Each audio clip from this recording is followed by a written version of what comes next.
gentlemen, please raise and help me welcome Attorney General of the State of California, the Honorable Kamala Harris.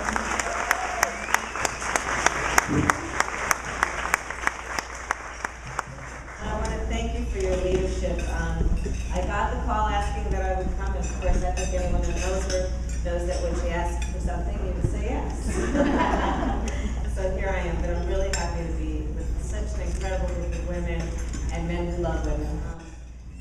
It's, you know, we have so many challenges in front of us, and the one thing I know about the folks who are in this room, based on your tradition of working for so many who need a voice and need to be seen, is that the people who are here and do the work that you do it without any expectation of award or reward.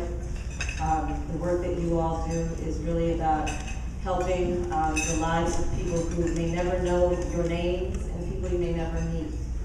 And so I just want to thank you for all that you do for so many people, because we all know we're in this together. So thank you. And so give us applause. In terms of my personal background, I am one of two daughters of parents who met when they were graduate students at the University of California, Berkeley in the 1960s. My parents met when they were active in the civil rights movement. And so my sister Maya and I, we joke that we grew up surrounded by a bunch of adults who spent full-time marching and shouting about this thing called justice. And of course, among the many heroes of the great civil rights movement, there were the lawyers: Thurgood Marshall, Charles Hamilton Houston, Constance Baker Motley. These individuals who understood the skill of the profession of law to translate the passion from the streets to the courtrooms of our country. And the ability then to do the work that we know must constantly be done, of reminding folks of that great promise we articulated in 1776, that we are all and should be treated as equals. At a young age, I decided I want to be a lawyer. I went to Howard University. I came home and I attended UC Hastings College of the Law. Out of law school, I joined the Alameda County District Attorney's Office that has the distinction of being an office that Earl Warren once led. While in that office, I personally handled everything from low-level offenses to homicides. In 2004, I was elected as the first woman district attorney of San Francisco, and then I was elected without opposition, and then, as you know, in 2010, I ran for and won the office of Attorney General, becoming the first woman elected Attorney General. There is a lot of work that we have to do, and a lot of my experiences in my professional life, and really the circumstances of my birth, have led me to the point that I am today, of running for the United States Senate, but also thinking about the challenges that face us as a country. And a lot of the work that I have done is really captured in a document that I filed when I was a line prosecutor. Because in our system of democracy and in our system of justice, we have rightly said a harm against any one of us is a harm against all of us. And in particular, when we know that that harm is often directed towards some of the most voiceless and vulnerable among us. So that's how I've been thinking of my work and a lot of the issues that I know collectively we are directed at fixing. And I've begun to think about these issues and refer to them as the 5 E's. So you're like, okay, Kamala, where are you going with that? I'll tell you, 5 E's.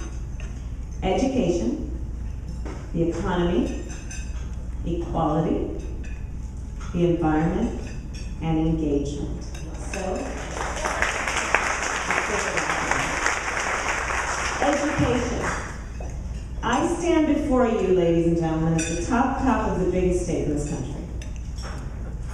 And I am absolutely focused on the issue of early education of our children. If by the end of 3rd grade a child is not at 3rd grade reading level, they literally drop off. Because think about it. Before 3rd grade, a child is learning how to read. Then comprehension kicks in, and they're reading to learn. If they've not learned how to read, they can't possibly read to learn, and they drop off.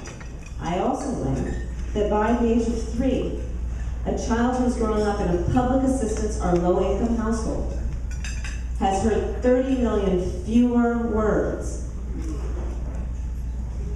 than a child growing up in a middle upper income household. So I say, you don't have to care about children to care about children.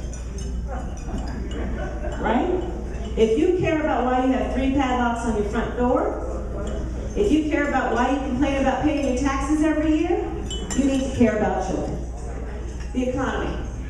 Well, how many of you know what the federal minimum wage is? I will tell you. $7.25 an hour. I'll do the math for you. That's less than $15,000 a year. 2/3 of minimum wage workers are women.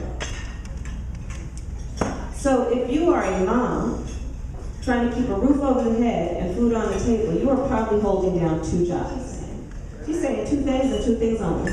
Sit down and eat and go to bed.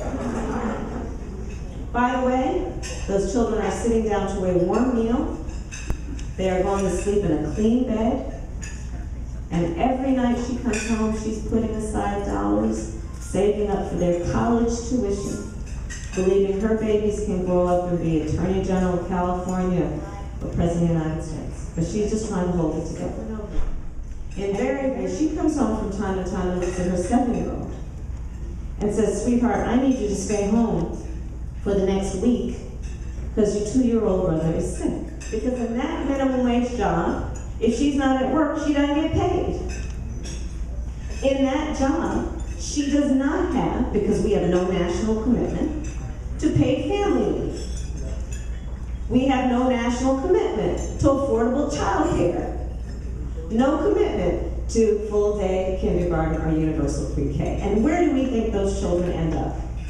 And then we look at her and we wag our finger and we say, it must be those parents. We have got to have a country that is focused on putting real resources into supporting working families' natural desire to